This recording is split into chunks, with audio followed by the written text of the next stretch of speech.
찬송 부르겠습니다. 241장입니다.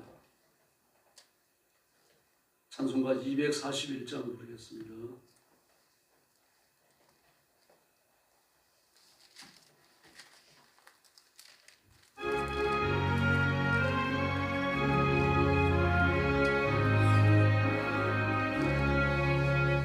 아름다운 보라 천국 바라보며 새 노래 함께 부르세.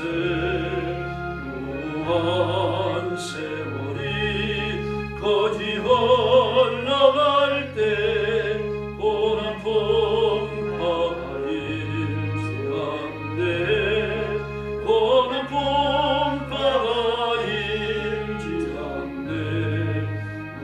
무한 세월이 거지 흘러갈 때 고난 풍파가 일지않네.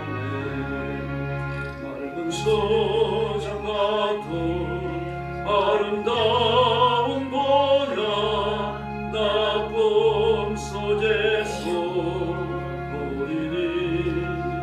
눈앞에 나타난 아름다운 도서 찬란한 그 모습 보이네.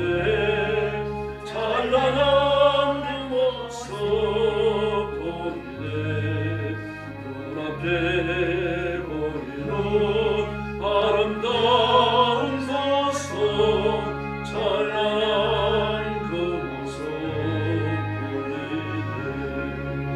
우리 도를 위해 예비하신 내 집 주 예수께서 계신 곳 나의 왕 되신 주 우리 설명유한 손에 들고서 기다리네.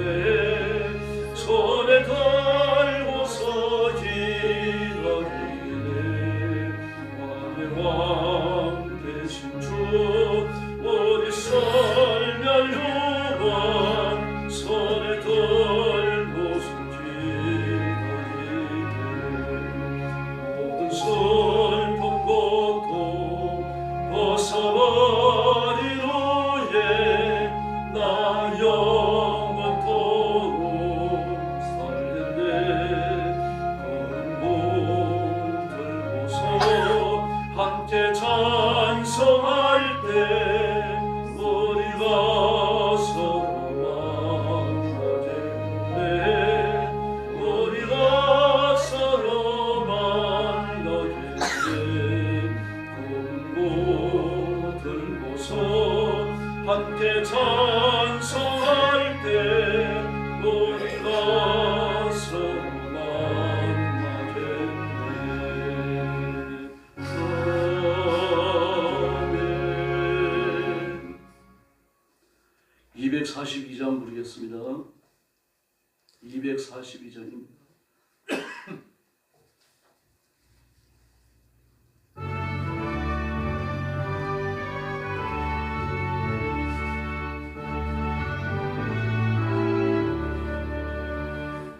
지가 장미꽃같이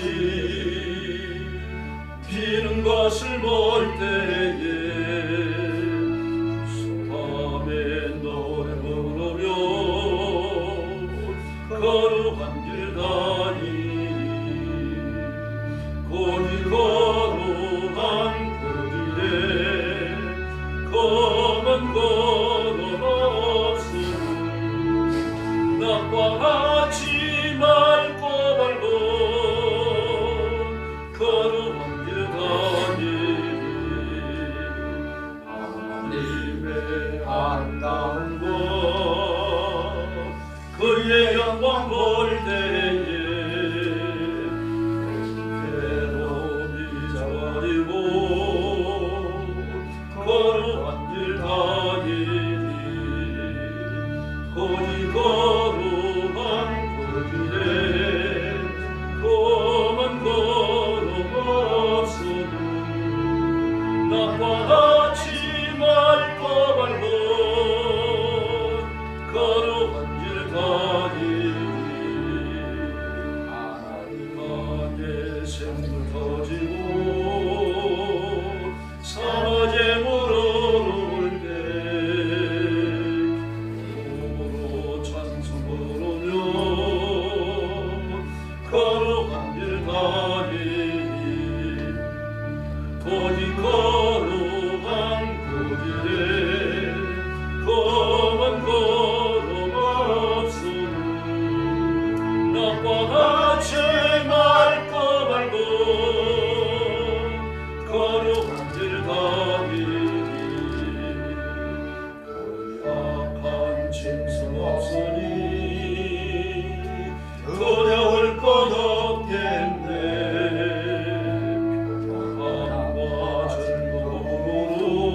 할렐루야.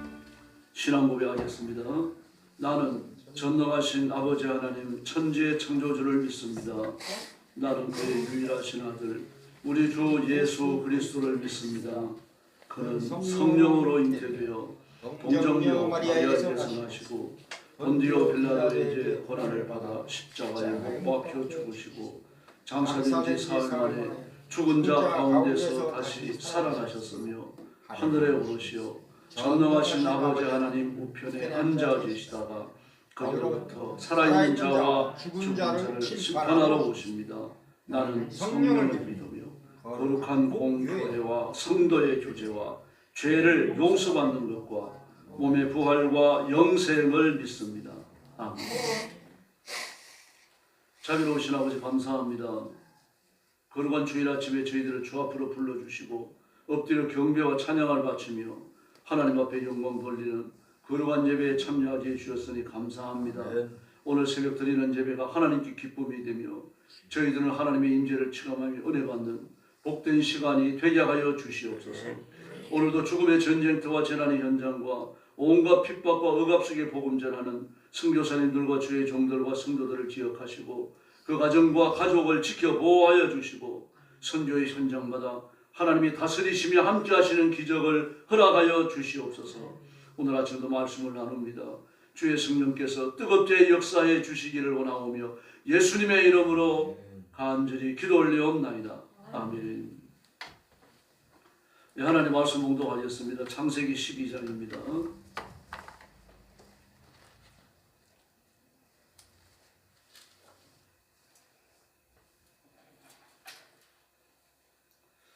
창세기 12장 1절 말씀부터 제가 먼저 봉독합니다. 여호와께서 아브라함에게 이르시되 너는 너의 고향과 친척과 아버지 집을 떠나 내가 너에게 보여줄 땅으로 가라. 내가 너로 큰 민족을 이루고 너에게 복을 주어 내 이름을 창대하게 하리니 너는 복이 될지라. 너를 축복하는 자에게는 내가 복을 내리고 너를 저주하는 자에게는 내가 저주하리니 땅의 모든 족속이 너로 말미암아 복을 얻을 것이라 하신지라. 이 아브라함이 여호와의 말씀을 따라갔고 롯도 그와 함께 갔으며 아브라함이 하란을 떠날 때 75세였더라. 아브라함이 그의 아내 사레와 조카 롯과 하란에서 모은 모든 소유와 얻은 사람들을 이끌고 가나안 땅으로 가려고 떠나서 마침내 가나안 땅에 들어갔더라. 아브라함이 그 땅을 지나 세겜 땅 모래 상수리 나무에 이르니 그때에 가나안 사람이 그 땅에 거주하였더라. 여호와께서 아브라함에게 나타나 이르시되 내가 이 땅을 내 자손에게 주리라 하신지라. 자기에게 나타나신 여호와께 그가 그곳에 제단을 쌓고 거기서 베델 동쪽 산으로 옮겨 장막을 치니 서쪽은 베델이요 동쪽은 아이라. 그가 그곳에서 여호와께 제단을 쌓고 여호와의 이름을 부르더니 점점 남방으로 옮겨갔더라. 그 땅이 기근이 들었으므로 아브라함이 애굽에 거류하려고 그리로 내려갔으니 이는 그 땅의 기근이 심하였음이니라. 그가 애굽에 가까이 이르렀을 때 그의 아내 사라에게 말하되 내가 알기에 그대는 아름다운 여인이라. 애굽 사람이 그대를 볼 때 이르기를 이는 그의 아내라 하여 나는 죽이고 그대는 살리니 원하건대 그대는 나의 누이라 하라. 그러면 내가 그대로 말미암아 안전하고 내 목숨이 그대로 말미암아 보존되리라 하니라. 아브라함이 애굽에 이르실 때 애굽 사람들이 그 여인을 심히 아름다움을 보았고 바로의 고관들도 그를 보고 바로 앞에서 칭찬함으로 그 여인을 바로 궁으로 이끌어 들인지라. 이에 바로가 그로 말미암아 아브라함을 후대함으로 아브라함이 양과 소와 노비와 암수 나귀와 낙타를 얻었더라. 여호와께서 아브라함의 아내 사레의 일로 바로와 그 집에 큰 재앙을 내리신지라.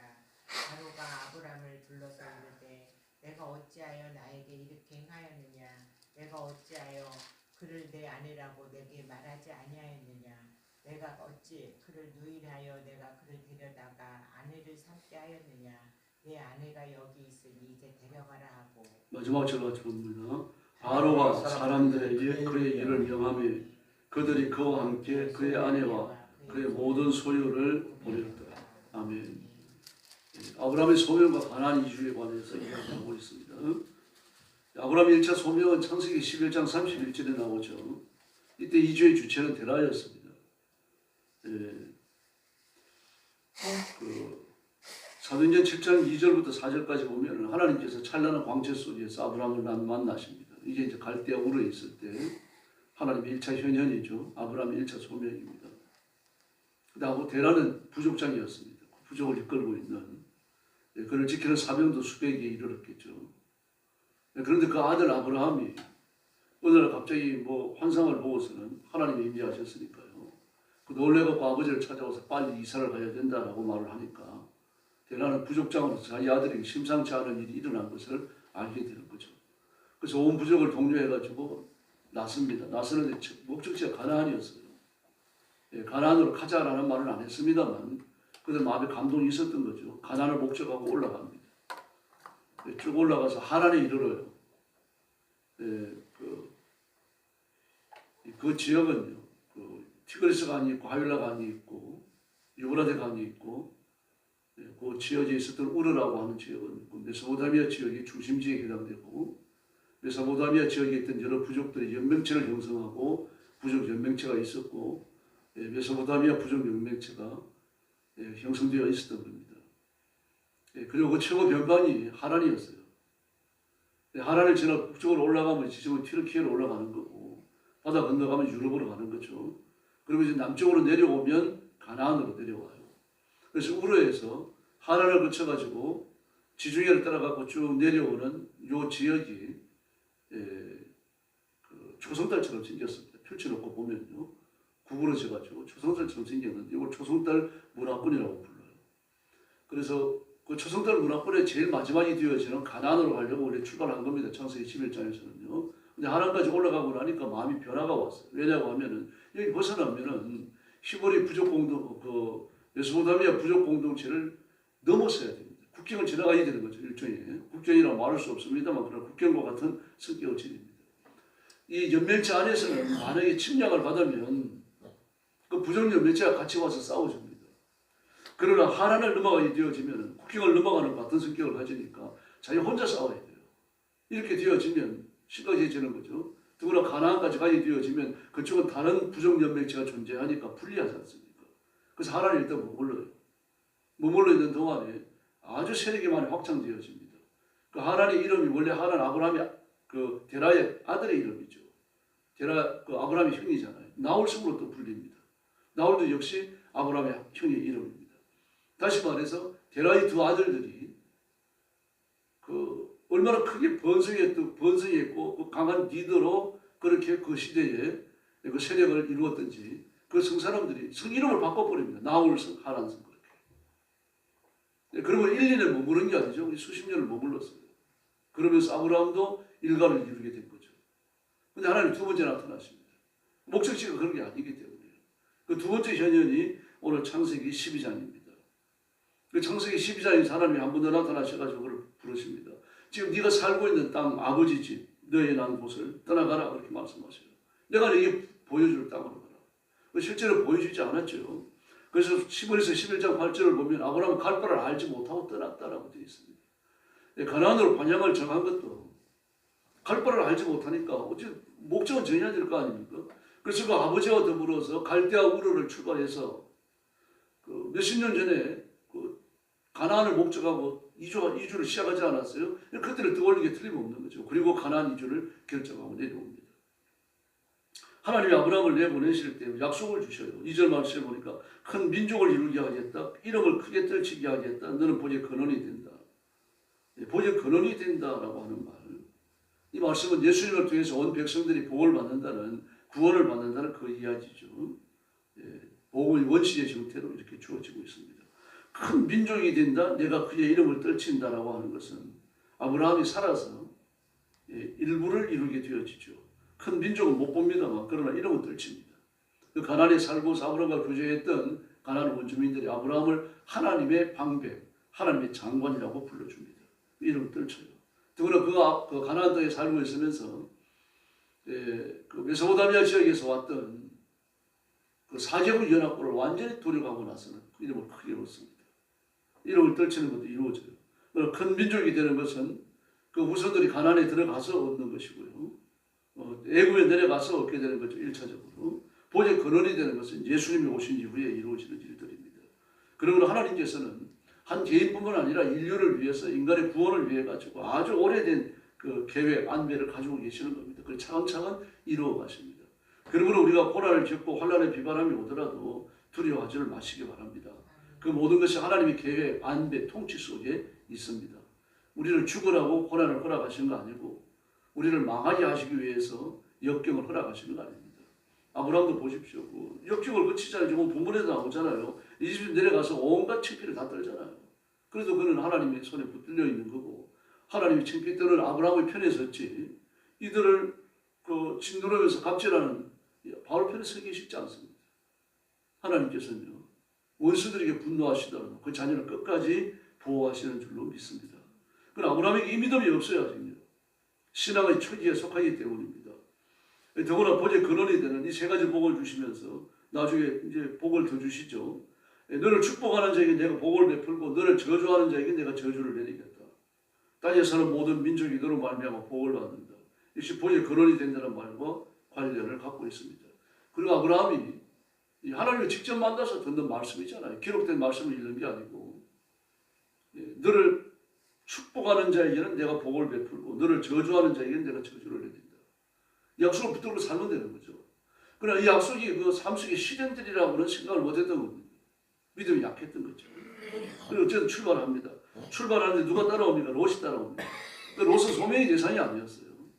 하나님 부르신 건 아브라함이지 롯이 아닙니다. 그러나 롯을 데리고 나오는 이유는 그가 부정연맹체 그 국경을 넘어서기 때문입니다.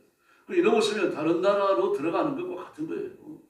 더구나 아브라함이 일가를 이루고 있잖아요. 일가를 이루죠. 많은 떼들을 가졌죠. 이런 상태에서 큰 떼를 이룬 짐승을 거느리고 짐승을 보호하는 군인들이 따라오고 이러면요. 비상이 걸립니다, 여러분. 이런 상태에서 다른 부족의 격려에 들어가고 부족 연맹체의 격려에 들어간다고 생각해 보세요. 전쟁이 일어날 수 있는 거예요. 더구나 많은 떼를 가졌잖아요. 그 빼앗으면 재산이 되는 거 아닙니까? 더구나 아브라함과 롯 그래봐야 이 두 사람이 합쳐진 병력이라 그래봐야 가나안 지역에 크고 작은 부족들이 이루고 있는 연맹체에 비하면 아무것도 아닙니다. 조적 지역이죠. 그러나 하나님이 끝까지 보호하셔서 아브라함이 애굽에 내려갈 때까지 단 한 번의 침략도 없습니다. 자기 땅을 지나가는 것처럼 지나가요. 그 남의 땅을 유유히 빠져나가는데도 불구하고 아무도 해코지 하지 않습니다. 하나님 보호하심인 줄로 믿습니다.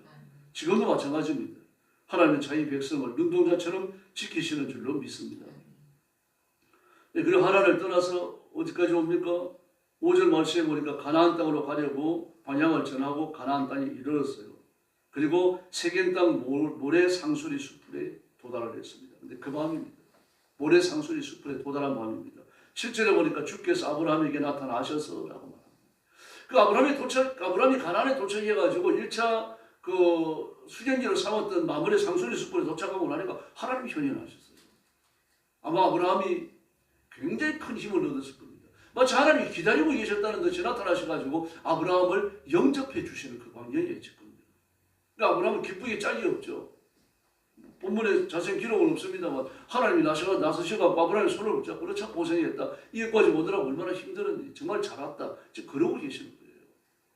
그러니까 하나님을 뵙고 나서 너무 기뻐가지고 바로 하나님 앞에 제단을 쌓아서 바쳤다라고 말합니다. 근데 거기서 떠나가지고 다시 아이성 동쪽으로 내려가죠.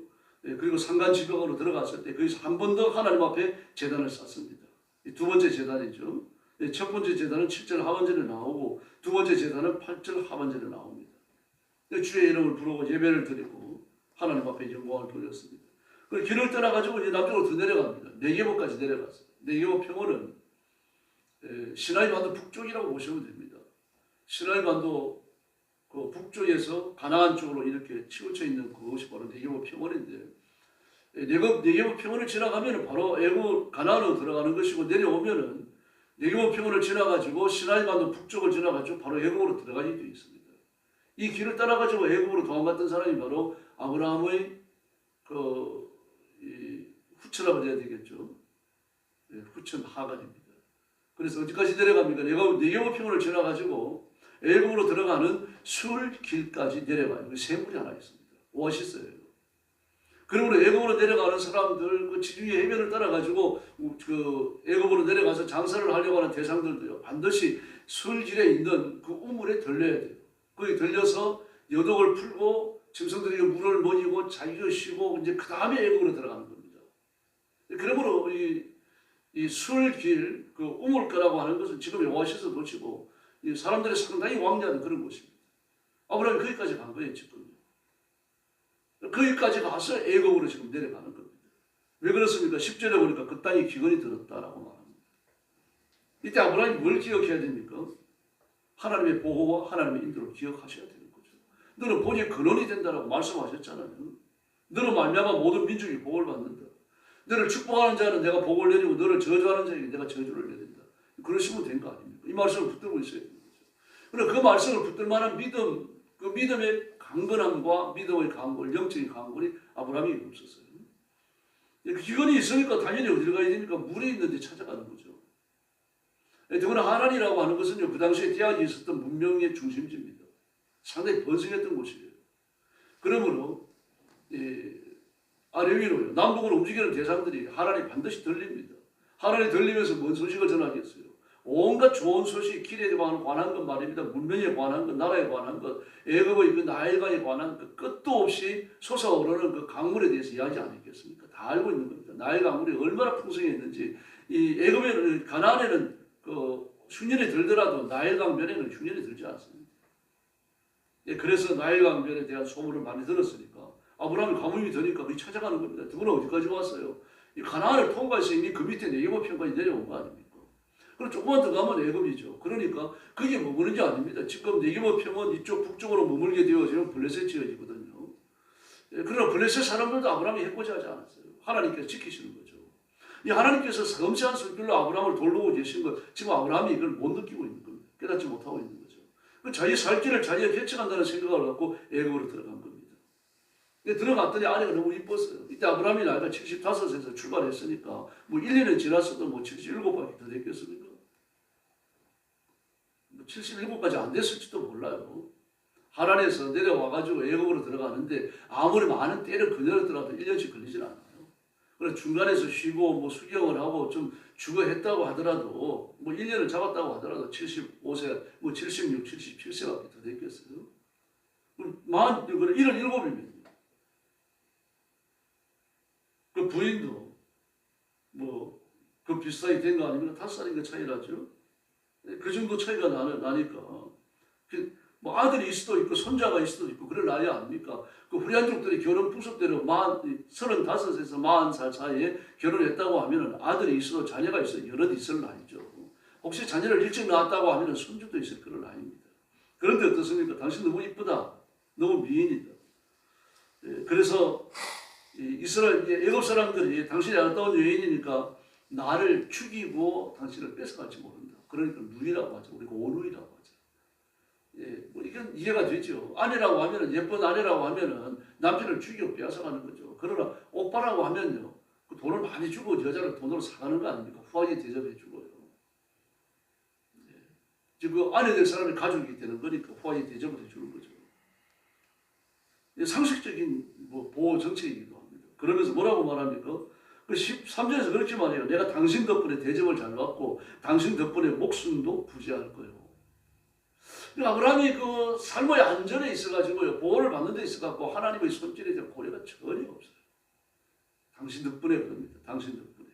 두 번이나 말해요. 당신 덕분에 대접을 잘 받고, 이게 아내한테 할 얘기가 아니지 않습니까? 또 당신 덕분에 목숨도 부지할 수 있다. 그 내려가서 보고 애굽 사람들이 그 예측했던 시험을 그대로 해오는 거예요. 그 바로를 찾아가가지고 이방인이 들어왔는데 그 부인이 너무 예쁩니다. 근데 여러분, 아브라함이 애굽에 내려갔을 때 이미 피라밋이 있었어요. 역사적으로. 그러므로 애굽 문명은 아브라함이 상상할 수 없을 정도로 발전되어 있었어요. 도시가 발전되어 있었고요. 상당히 문화와 문명이라고 말할 정도로 그런 것들이 갖추어져 있었어요. 근데 그런 바로를 찾아가 가지고요. 아브라함의 아내가 얼마나 예쁜지를 신하들이 이야기해요. 이 평범한 사건이 아닙니다. 애굽에 예쁜 여자들이 하나둘이었겠어요. 바로가 그런 뭐 처와 처벌 하나둘 지니고 있었겠어요. 결국은 마귀가 지금 아주 교묘하게 역사하고 있는 거죠. 아주 교활하게 역사하는 겁니다. 그 셈족교회 아닙니까? 셈족교회는 후리안족이거든요. 셈족교회는 후리안족들은 애굽 사람들이 전통적으로 좀 천하게 봅니다. 네, 좀 미개하게 보는 거죠. 지금 흑인들을 좀 이렇게 미국 사람들이 흑인들이나 동남아 사람들 좀 이렇게 밑으로 보는 것처럼 그런 식으로 봐요. 근데 그 부인이라 그래가지고 바로의 눈을 홀릴 만큼 예쁘다. 이 보통 일이 아니죠. 마귀가 지금 강하게 역사하는 겁니다. 예. 바로의 눈을 흐려놓고 바로의 그 신하들의 눈을 지금 흐려놓은 상태입니다. 그리고 나서 그 사라를 바라보니까 정말 예뻐요. 그래서 그를 데려오고 16절에 보니까 아브라함을 잘 대접해 줍니다. 아브라함은 양떼와 소떼와 암나귀와 소나귀와 남녀 종과 낙타까지 얻었다. 일수가 부자가 되어버렸어요. 그런데 그 아내를 돌려주는데 어떻게 돌려줍니까? 그 17절에 보니까 하나님 무서운 재앙을 내립니다. 그날 밤에, 그러니까 사라를 데려간 그날 밤에 말입니다. 그러므로 이 바로는 그 사라를 데려가면서 꿈에 부풀었는데 하루아침도 아니죠. 그날 저녁에 말입니다. 하나님 앞에 매를 맞아갖고 널브러지는 겁니다. 그만 그런 게 아니죠. 그 주변의 사람들이 전부 다 매를 맞았어요. 무서운 재앙이라고 그랬는데 재앙의 내용은 잘 모르겠습니다. 그리고 날이 새기하고 아브라함을 불렀습니다. 찾아간 게 아니겠죠. 불렀습니다. 너는 어째서 저 여자를 네 아니라고 말하지 않았느냐? 만약에 일찍 말했다고 하면 내가 저 여자를 안 데려왔을 거다. 내가 하나님 앞에 죄를 안 지었을 거다. 네, 그리고 데리고 가라 합니다. 그래서 데리고 나옵니다. 데리고 나오는데 20절에 보니까 모든 재산을 거두어서 그렇게 말합니다. 하나도 재산을 뺏어가지 않았어요. 아브라함이 이 사건을 통과하면서 많은 걸 배웠을 겁니다. 그 당시에 그 가나안 지역뿐만 아니라 뭐 지금의 튀르키아라든지 이쪽 지역까지 부정 연맹체가 있었지 나라는 없었어요. 왕이 다스리는 중앙집권제가 없었다는 얘기입니다. 전 세계에 애가 하나밖에 없었어요. 왕이 있는 나라는 저 부족성밖에 없었습니다. 근데 그런 나라에 내려가가지고 하나님께서 바로를 얼마나 혼내놓으셨던지 이튿날 말입니다. 당장 아내를 돌려주고 재산도 못 빼앗고 그냥 그대로 빨리 나가주세요. 그래가지고 데리고 나온 겁니다. 집은 온 부족을 거느리고요. 그리고 가나안으로 되돌아옵니다. 그래서 하나님이 어떤 분이신지 하나님은 철저히 아브라함을 교육시켰고 그리고 정말 하나님은 전능하신 분이구나 이걸 체험 속에서 배웁니다. 물론 이제 11절부터 13절까지 있었던 아브라함의 이와 같은 생각은 아브라함의 패착입니다. 그게 불신앙에서 비롯된 거죠. 신앙이 어리기 때문입니다. 그러나 이런 일련의 과정을 하나님께서는 그 아브라함의 패착, 신앙적 불교의 모습 이런 것들을 보인다 그래가지고 야단을 안 치셔요. 오히려 바로를 야단치셨죠. 하나님이 아브라함의 편이라고 하면서 확실하게 각인시켜 주십니다. 로마서 8장을 기억하셔야 됩니다. 하나님을 사랑하는 자, 곧 그 뜻대로 부르심을 입은 자들에게는 모든 것이 합력하여 선을 이루는 줄로 믿습니다. 그러므로 크고 작은 질고에 시달리더라도 물질적 고난을 당하더라도 또 사람 때문에 시험을 당하더라도 여러분 전혀 두려워하지 마시기를 바랍니다. 예수님 한번 바라보시고 십자가 붙들고 엎드려 기도하면서 내 길을 의탁하면 하나님은 축복의 길, 기적의 길을 열어주실 줄로 믿습니다. 이 믿음으로 살고 이 믿음으로 승리하고 이 믿음으로 복받는 성도들이 되기를 예수님의 이름으로 축원합니다. 기도하겠습니다. 자리하신 아버지 감사합니다. 기근을 피해 애굽으로 도망갔던 바로 아브라함처럼 우리는 어려움 오고 좀 고난의 비바람이 몰아친다고 해서 세속적인 방법을 선택하는 일 없도록 은총을 베풀어 주시기를 간절히 원합니다. 지금 당장 육신의 고난이 왔더라도 하나님 앞에 엎드려 기도 먼저 하게 하시고 하나님의 뜻을 구하게 하시고 하나님의 기적을 청구하는 깨어있는 성도로 살게 하여 주옵시기를 원합니다. 귀한 성도들을 주님 앞에 맡깁니다. 하나님의 가슴에 품어주시고 악한 자가 만지지 못하게 하시며 진리의 말씀을 따라 승리하며 하나님 앞에 영광스러운 일꾼들이 되도록 우리 하나님께서 잘 복주시며 그리고 하나님께서 잘 갈무리하셔서 이 세상에 두려워하는 일꾼들로 써주시기를 간곡히 원합니다. 오늘 새벽도 기도하러 왔습니다. 기도의 능력 주시고 사실은 하나님의 임재를 체험케 하시고 기도에 응답하시는 하나님의 권능을 체험케 하여 주옵소서. 성도들 가정을 평안으로 지켜주시고 우리 교회도 복을 받아 뜨거운 교회가 되게 하시고 부어가며 성장하는 교회가 되게 하여 주시옵소서. 대통령과 정치인들에게 은혜를 주시고 그들이 거듭나 하나님을 두려워하며 역사와 하나님 앞에 충성할 줄 아는 하나님의 종들로 통치하게 하여 주시옵소서. 오늘도 거룩한 주일을 주셨으니 감사합니다. 성도들이 거하는 곳에서 깨어 일어나 교회 나와 예배하게 하시며 언약의 하나님 그리고 우리를 다스리시는 온 우주의 하나님을 뵙는 거룩한 주일이 되게 하여 주시옵소서. 오늘 새벽도 기도에 새 능력 주시기 원하옵고 예수님의 이름으로 간절히 기도 올리옵나이다. 아멘. 주님 가르친 기도 드리겠습니다.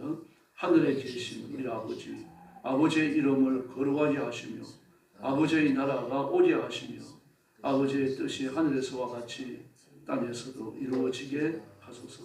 오늘 우리에게 일용할 양식을 주시고 우리가 우리에게 잘못한 사람을 용서하여 준 것 같이 우리 죄를 용서하여 주시고 우리를 시험에 빠지지 않게 하시고 악에서 구하소서. 나라와 권능과 영광이 영원히 아버지의 것입니다. 아멘. 합심 기도하겠습니다.